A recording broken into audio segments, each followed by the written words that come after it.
Good afternoon, everyone. My name is Chris Hale. I'm the CEO of Victory and a veteran of our United States Navy.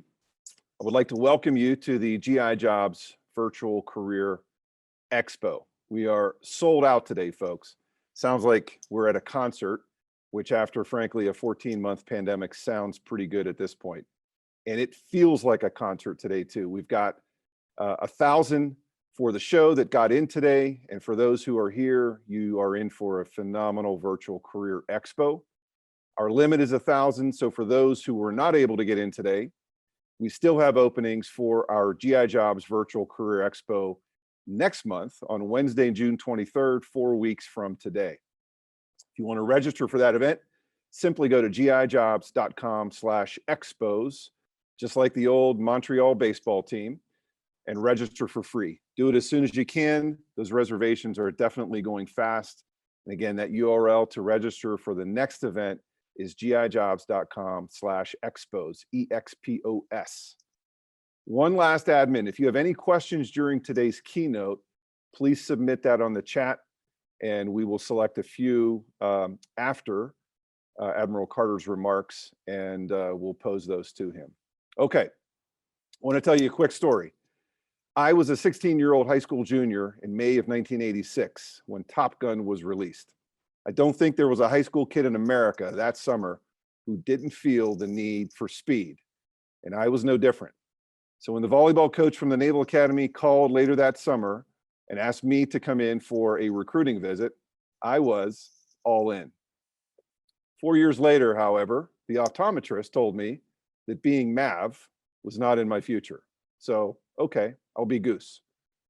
Then I got to Pensacola flight training, and whoever has gone through that knows that the nammy whammy is a real thing. And while my height was an advantage on the volleyball court, in an ejection seat aircraft, it meant that my legs would have been separated from the knees down. You see, they've got this thing called buttock to knee length. Yes, it's a thing. So being Goose for me was out of the question as well. So I took orders to become a Navy flight officer on a P-3 Orion. I loved it. I loved my job. I loved my squadron mates. I loved the Navy. And like all of you, and like my peers in all branches and at all ranks, I was well trained. I was well educated. I was given leadership opportunities and a lot of responsibility at a very young age. The Navy had instilled in me a deep sense of duty and teamwork. So when I left the Navy in 2000, I just knew that I had skills that corporate America was going to want. But instead, what I found was something different. I found very few resources to help me transition, and what was there was not of the greatest quality. On the employer side, I found that most of corporate America, while they liked veterans, they didn't understand our value. They certainly didn't understand how to translate our skills. So in 2001, myself and two other Navy veterans, Rich McCormick and Scott Shaw, set out to change all of that. We're now in our 20th year, and I'm very proud of our team who bring their talent and their passion to work every day to deliver on our mission to connect the military community to civilian opportunity.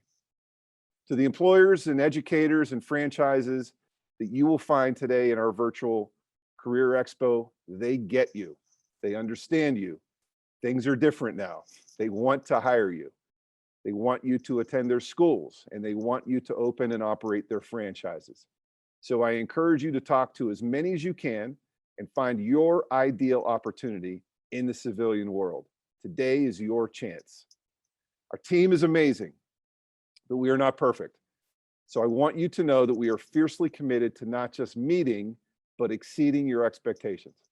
So whether you are an exhibitor or an attendee, please fill out the satisfaction surveys at the conclusion of our event. Let us know what we did well, and let us know what we need to do better. I promise you that we value your feedback greatly, and we will turn that feedback into improvement as fast as we can. I'm broadcasting live here from the GI Jobs headquarters near the Pittsburgh International Airport. And while Pittsburgh does not have a particularly strong active military presence, it does have one of the highest percentages of veteran populations in the country, and We have a very strong reserve and guard presence here. In fact, we call our office location the Pentagon of Pittsburgh because it overlooks all of the major military units and the airport here. So, speaking of airports, speaking of Top Gun, we have a real life goose today with us here. His name is not Anthony Edwards. I am so honored to be able to introduce to you such a highly accomplished naval flight officer, military leader, and college administrator. President and Vice Admiral Ted Carter. By the way, how many people have two titles, one of which is president and the other is admiral? It's pretty amazing stuff. President Carter currently serves as the 8th president of the University of Nebraska. As president, he heads a 4-campus university system that enrolls nearly 52,000 students and employs 16,000 faculty and staff on campuses in Lincoln, Omaha, and Kearney, plus academic divisions and research and extension centers across the state. Prior to leading Husker Nation, Admiral Carter served as the 62nd Superintendent of the United States Naval Academy in Annapolis, his alma mater, and under his leadership, the Naval Academy achieved a #1 national ranking and new records in student success and diversity. Admiral Carter was previously also the president of the U.S. Naval War College in Newport, Rhode Island. A retired Vice Admiral with 38 years of service, Carter has flown over 125 combat missions. He has logged more than 6,300 flying hours, and this is really cool, holds the American record for carrier arrested landings with, get this, 2016. So you want to do a little bit of math. That's like 1 carrier landing per day for 6 straight years. Amazing stuff. President Carter earned his bachelor's degree in physics and oceanography from the U.S. Naval Academy, where he played hockey and served as team captain. He is a graduate of Top Gun. He holds educational credentials from Navy Nuclear Power School, the U.S. Air Force Air War College, the Naval War College, and the Armed Forces Staff College. He commanded F-14 Squadron, the VF-14 Top Hatters, USS Camden, and the aircraft carrier USS Carl Vinson, as well as Carrier Strike Group 12. Admiral Carter was raised in the rural high school town of Burrillville, Rhode Island. He and his wife, Linda, live in Lincoln, Nebraska currently, and they have 2 adult children, Brittany and Christopher. Ladies and gentlemen, I give you a great American, Admiral and President Ted Carter. Wow, Chris, that was incredibly generous. Thank you for that way too long introduction. And let me first say congratulations and thank you for what you do for American servicemen, GI jobs, helping with a real need for our nation in the transition from uniform to the civilian workforce. I'm just really in awe of the great work that you've all done. You know, for the audience out there, and I'm just blown away that we have so many listening in. First, I just want to say how proud I am to say I am one of you. I wore the uniform for a long time, and it doesn't matter whether you are still wearing the uniform, whether you've transitioned out of any part of our American service, 5 years, 10 years, or whether you're transitioning out after 40 years, officer enlisted. There is a lot to be excited about here in our future. So as we say in the Navy, let's just take a quick running fix of what is happening. Where are we, you know, kind of in our nation today? What's happening in the job market? What's happening in higher education? Well, first, we all understand we've been in a global pandemic now for well over a year, but there is nothing but hope and optimism on the horizon. I can speak very much from what's happening here in Nebraska. We did all of our end of academic year commencements in person. For our flagship here at UNL, the Cornhuskers, we did 2 ceremonies in Memorial Stadium for the first time in the school's 152-year history. It was glorious. It was spectacular. And there are no mask mandates here in the state of Nebraska, and I know that's happening all over our country. The point is we are starting to come out of this as vaccinations are going up. We're starting to get to the point where the infection rate is down so low. People are not only doing things in person, they're going to work in person. Our classrooms, whether it be at the K-12, community college, or university level, are all happening in person. And I can speak here for the state of Nebraska. We are 94% of the state's population that are in the workforce are now doing work in person. And I think that's probably one of the tops in the country, but I know that trend is now happening. I'll also make a pitch here for living in Nebraska. As you can imagine, I didn't spend a lot of time in Nebraska, my 38 years in the Navy. In fact, I'd only actually visited here once in my life to visit the U.S. Strategic Command out at Offutt Air Force Base outside of Omaha. But I can tell you, this is a great state. And yesterday, our governor, Pete Ricketts, signed into law that veterans of the military will no longer pay tax on any of their retirement pay. We are now one of the other 29 states, I think that we're the 30th, to put that into law. So Nebraska is incredibly welcoming now, more than they've ever been, to veterans. Now, as we take a look at this running fix for what's happening out there in the workforce and what's happening in higher ed, again, you're to understand, no matter what your rating, no matter what your job title is or was in the military, whether you were an infantryman, a gunny sergeant, a tank driver, a submariner, a fighter pilot, a sonar tech, you pick it, America trusts you. They trust that you know your job, that you come with a skill set, and that you are a hard worker, and people want to hire you. So you should know that going into every interview and every opportunity that you seek. And America's hiring right now. Again, I'm going to speak for the Midwest, but we have a strong need for people to come to work. So again, I would tell you, regardless of your background, there is something for you to find and to go work. And as you think about where you want to go and what the transition is, there's a lot of things to consider. Quality of life, cost of living, where do you want to bring up a family? What are the public school situation or private schools where you want to send, your children or your grandchildren? What type of job do you want to do? Is it something that's going to fulfill you and excite you? And will you be properly compensated for what you bring to the table? All those are really great considerations. And again, I would tell you that the job market is opening up all over the country.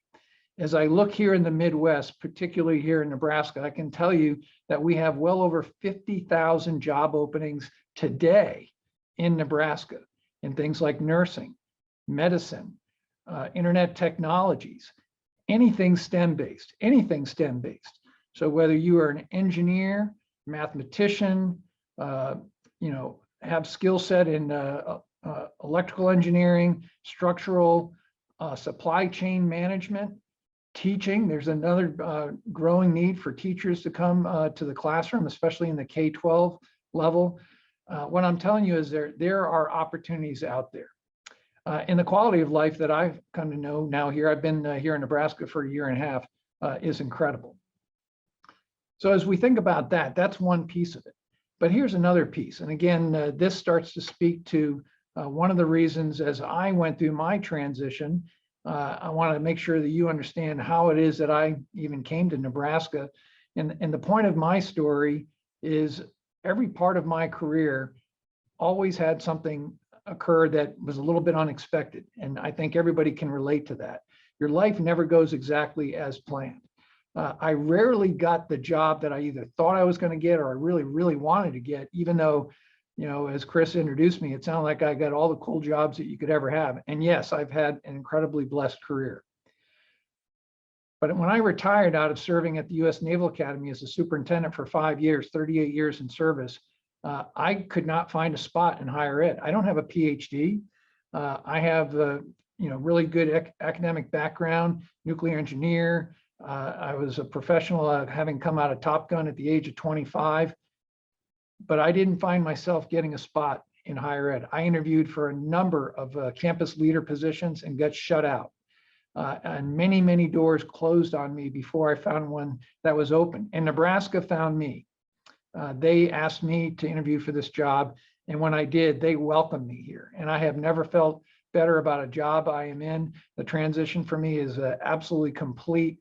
And I feel like I am delivering something that is important, not just for the state, but for all of higher education. So that's a little bit about how I got to be here. But when it comes to the need to be educated, I would submit to all of us that you never stop learning. No matter what your academic credentials are, no matter what background or skills that you bring from the jobs that you've had in the military, I would encourage all of us to never stop learning. You know, as somebody that does an incredible amount of hiring myself, I know what it's like to go through an interview. I know what it's like to be on both sides, as having been interviewed for jobs myself and as interviewing a lot of people. And I won't kid you, when I look at somebody that has equal talent compared to somebody else, sometimes the academic credentials make a difference. So wherever you are in your life, whether you have some college in your background, a community college degree, or even a 4-year undergraduate degree, thinking about whether or not it's worth pursuing a graduate degree, I would tell you the answer is an unequivocal yes. And higher ed is changing in its landscape very quickly. The global pandemic is not the reason it will permanently change. It just accelerated. It showed us to have the need to be able to do things and operate remotely, just as we're doing this live virtual jobs expo today. We've gotten very, very good at that. Interesting story, when I came here to Nebraska, and only 2 months after being in the job is when we realized the pandemic was real and it was coming. When I looked at the modalities, and that's the different ways that we deliver education, we had a remote education capability. And obviously we went to all remote for about half a semester with our campuses. But then we realized that, you know, the future of education is going to be a very high demand in online education. And remember, online education can be presented in 2 ways. Synchronous, meaning that you're getting that education from some remote location, but it's actually live, or asynchronous, meaning that the material is hung on a website or in some other mechanism that you can go get at your leisure. It actually costs more here in Nebraska, and this is true in many other universities, to take an online education than it did to take it in person. Knowing who our principal learners might be, whether it be adults, whether it be veterans, active duty, Nebraskans, I thought that was totally unfair. So I caused a reduction in our online cost per credit hour by 9%, so that it would equal or be less than in-person education. And many other institutions are doing that. I'd also tell you that a lot of us in the military have had access to, you know, some of those larger for-profit type educational opportunities. I know when I commanded USS Camden and USS Carl Vinson, many of my sailors took courses, whether in port or at sea, from some of those, you know, some people refer to them as diploma mills, but for-profit education. I want you to know those are starting to go away.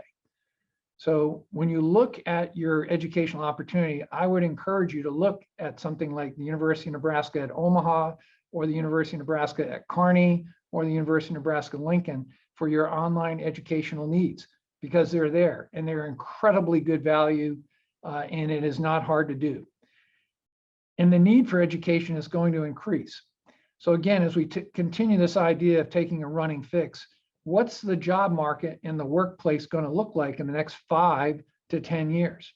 Well, one thing that we know is the demographics and even the workforce population of the United States is not growing, certainly not growing in the way that it used to do.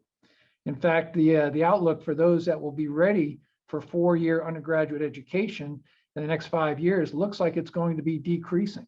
But yet the job market and the job types are going to be changing. There's going to be an opportunity to be more jobs involving high tech. You know, Nebraska is a land that has 90% of its land mass dedicated to farming, agriculture, and ranching. But yet the job market here in Nebraska isn't necessarily just looking for more people that do ranching and farming. They're looking for people that understand the technical aspects of farming and ranching. In other words, the ability to operate drones, the ability to operate farming equipment with remote access and high tech for ag tech work. So the point is the job market is changing very quickly, and the military has trained all of us to understand that high tech workforce. Most of the jobs that we have come from a technical background. So that demand signal is going to be there. In fact, 5 to 10 years from now, 70% of all jobs in the country are going to require some sort of post-secondary education. So community college associate's degree or higher. Now that seems counter to a lot of the narrative that's coming out of Department of Education, and even some other places in our government that says, you don't need an education, you just need to go out there and bring your technical skills and go into the workforce. And maybe in some jobs that's going to be true, but you're going to do better. And in fact, if you have an undergraduate degree going into the workforce from your working age, 25 years to the rest of your working life, 65 years, you will earn well over $1 million more in your lifetime if you have a 4-year undergraduate degree. I can't think of even a better financial model for understanding why you're going to want to have that in your portfolio. So that's where I see the workforce going in the future. And I will tell you that at the University of Nebraska, we are one of the leaders in terms of value for any of the major universities that are in the Big Ten Conference. That's 14 universities that are considered the best academic universities in the country. We are looking at creating a strategy that is centered around affordability, accessibility, and student attainment or success. And many other universities that are going to find themselves successful are going to have to go into that space. In other words, whether you're coming out of the military or anywhere, any walk of life, students that go to universities can no longer be viewed as a product. You're going to be the customer. And you are the customer because we want to make you successful and turn that success into a future job. Now, I realize that some of you out there are already out of the military. You may already be in the workforce and you're thinking about, is it time for me to transition into maybe a different job? What are those opportunities out there? And again, I would tell you they are there. And many times when we think about how do we do these transitions, I'm often asked, and I do mentor a tremendous amount of people, whether they be soldiers, airmen, sailors, Marines, Coast Guardsmen, National Guard. We have a very large National Guard presence here in Nebraska. They often ask me, well, how do I get started? How do I do this? How do I even know what's out there? And what I would tell you is this is where you really have to start doing your networking. There are opportunities out there. You can have an online presence. You can use LinkedIn. You can use some of the many other search capabilities out there to find out what kind of jobs are available out there. But what I found and what I tell people is start talking to your friends, start talking to your network so that you can start to find out what's out there. And then don't be afraid. Again, I did many, many interviews before I landed in this job. And I started to think that there wasn't going to be something for me out there, but there is. And every one of you that's out there is going to be successful. I could not be more proud or excited for your future and what you're going to be able to do. So stay at it, be proud of who you are, be proud of the skill set that you bring to the American workforce. It's needed now more than ever. And again, I'm just very, very thankful for the work that you've done for our Department of Defense, our national security. And again, good luck and congratulations on your transition. With that, I'll turn it back over to Chris. Admiral, thank you. Very inspiring words, and it's great to see somebody of, it's great to see someone in your tribe, right? In our case, veterans who are leading some of the most esteemed institutions in the country. And congratulations to you on your very successful transition.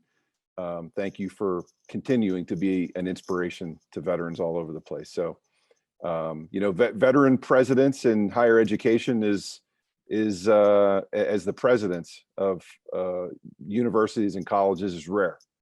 There are some, and we've done several articles on them, and you've been included in those. But it's just great to see veterans succeeding at all levels. So thank you for those inspirational words. A few questions, if you would, and we'll just take a couple of minutes here from the audience. You mentioned, you mentioned no retirement pay is the retirement pay for military service members is not taxed in the state of Nebraska. Certainly a phenomenal benefit. And congratulations to the governor for joining the other 28 states in that capacity.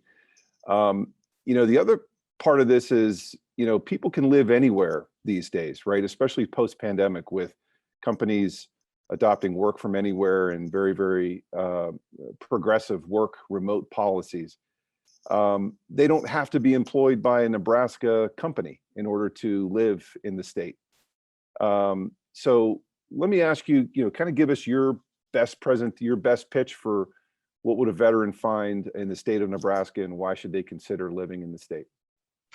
Yeah, that's a terrific question, Chris. And you're right, we are seeing the trends. In fact, if you're following population migration in the nation, not just during the pandemic, it was already starting to happen pre-pandemic, and now that's starting to accelerate a little bit more. People are tending to move out of the major, huge cities like New York City, Los Angeles, and starting to move a little bit more inward to the United States. So states like Colorado, Wyoming, believe it or not, Nebraska grew 7%, 135,000 people during this last census. Certainly Texas and Florida. A lot of people wanting to find those as their home, not just because of the job markets that is in those states, but because they can live there, live an incredibly high quality of life, and still do whatever skills they're doing remotely. So the workplace is transitioning. There's going to be three types of workers going into the future. There's going to be the type of jobs where you really need to be either in an office or on site to do your skill set. And I do think that's still going to be at least 75% of the workforce. There's going to be the types of jobs that are going to be what I call hybrid, where you will have to be at your work site at some point, maybe during the week or the month, but you can be remote because you can do it through a computer screen or remotely in whatever the company needs are. And then there's the type of worker that can be completely remote. In other words, your home office is your now new office. And that size of population for the workforce is growing. There's no doubt about it.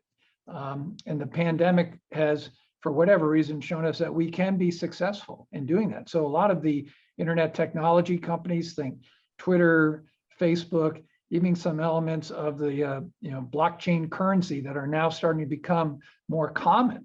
Nebraska just passed a law where we're going to allow blockchain currency to actually be formed here in Norfolk. By the way, spelled the same way as Norfolk, Virginia, just pronounced differently. But they're going to allow that to actually be a kind of a banking form of currency. We're only the second state in the nation that are going to allow that. It just shows how progressive Nebraska is becoming. And that's going to allow a remote workforce to do some of that work for the headquarters of that, which will be in Norfolk, Virginia, about an hour and a half north of Lincoln. So the point of all that is, yes, you could work in Kansas City, but live in Omaha, Nebraska.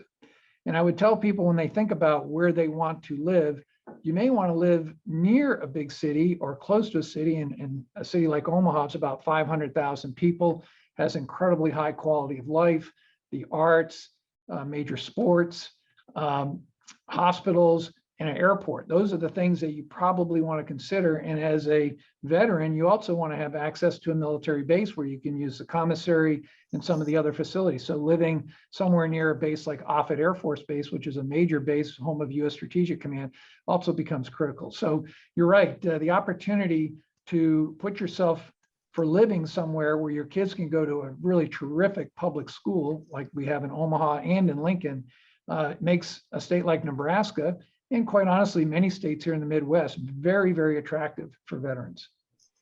Yeah, that's great stuff. I'm glad you brought up earlier the delivery of an online education. And I know Nebraska, from my experience, is one of the brick and mortar schools that's always been at sort of the leading edge of being able to deliver an online education. I think they were one of the early ones to really get on that bandwagon and be able to deliver an education anywhere. And I'm glad you brought that up, because there's so many quality brick and mortar institutions that are offering those services now. And that's certainly an option for many. For veterans who are transitioning into higher ed, going to use their GI Bill, going to go back into a brick and mortar school, into an on-campus environment, a lot of the things that we hear is reservations around integrating in with and these are largely folks going back for undergraduate degrees, integrating in with 18, 19-year-olds that don't share the same life experiences, oftentimes don't share the same value systems. What advice would you give them who do desire to go back to a brick and mortar location on how to integrate and how to seize that opportunity?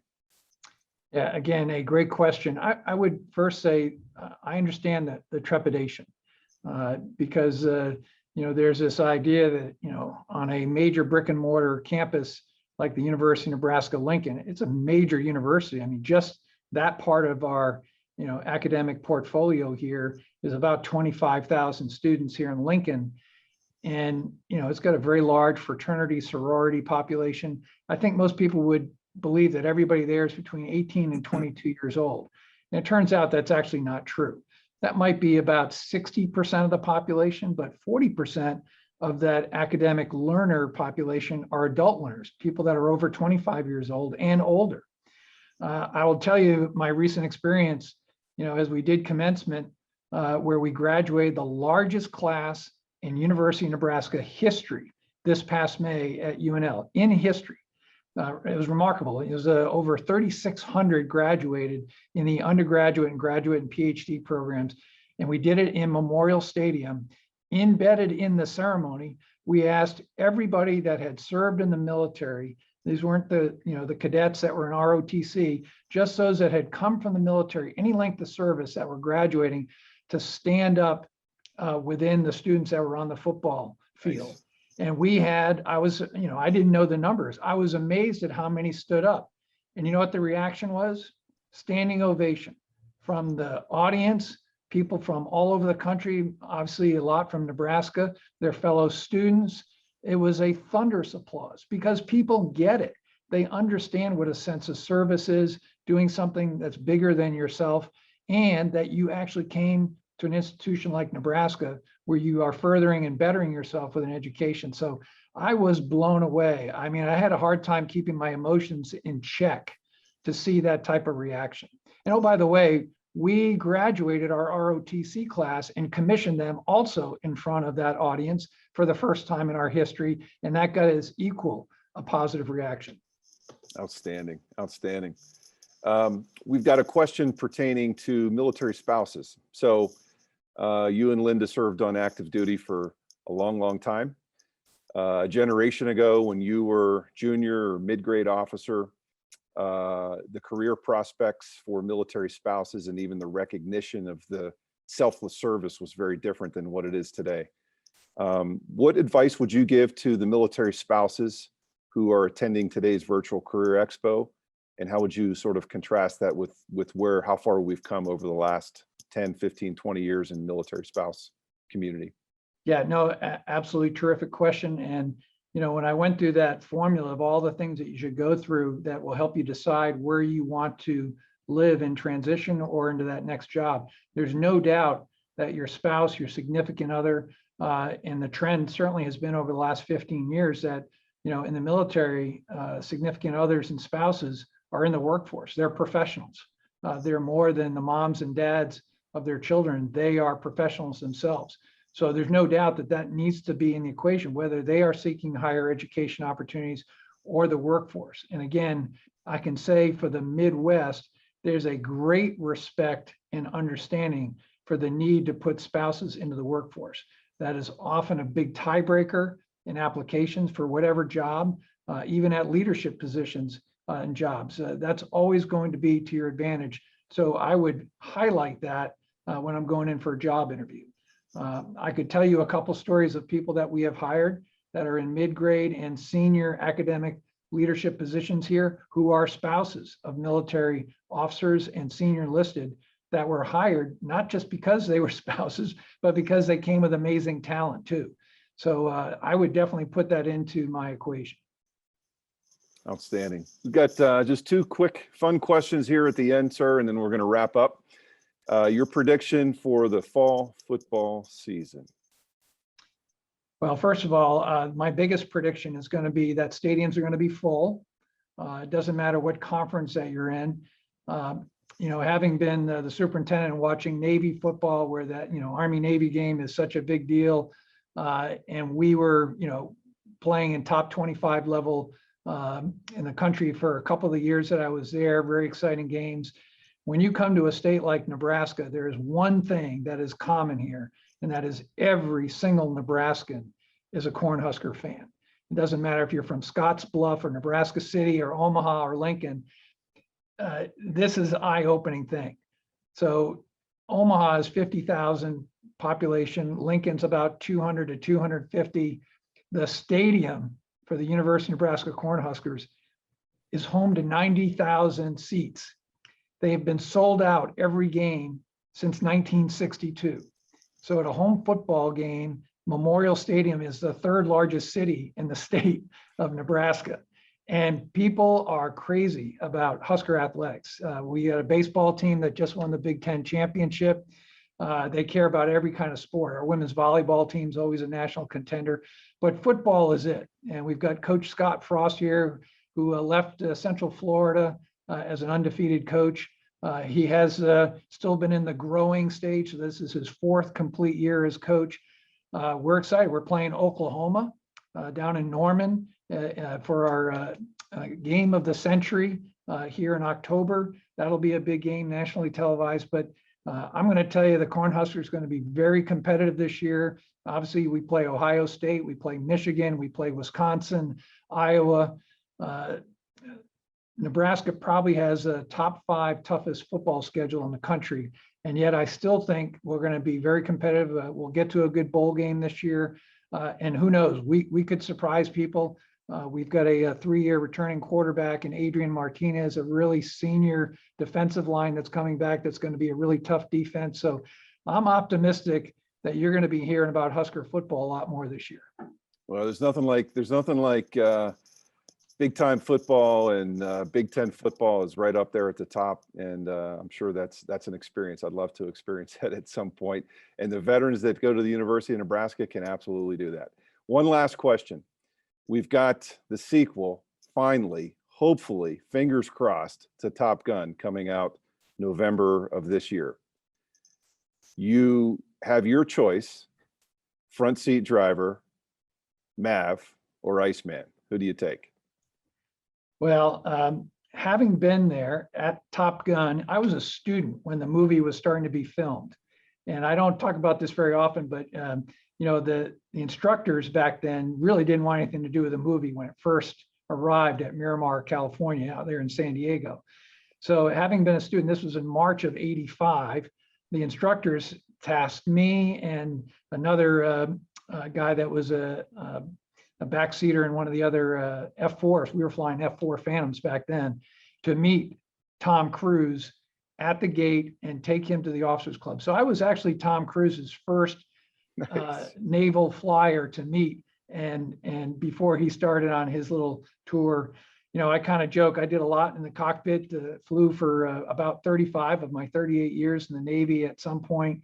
And I'm retired, and yet Tom Cruise is still flying. So, he's got that over me. I'll take Tom Cruise and Maverick over Iceman any day. Love it. Love it.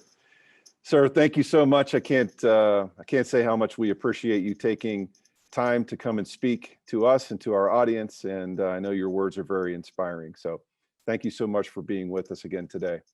For those who are attending the Virtual Career Expo, I encourage you to get in there, talk to the employers and the educators who are here to hire you and to bring you into their schools. They are here to do just that. So for all the veterans, transitioning service members, and military spouses seeking your next civilian opportunity, get after it. Thanks again, Admiral and President Carter, and have a great afternoon, everyone. Take care.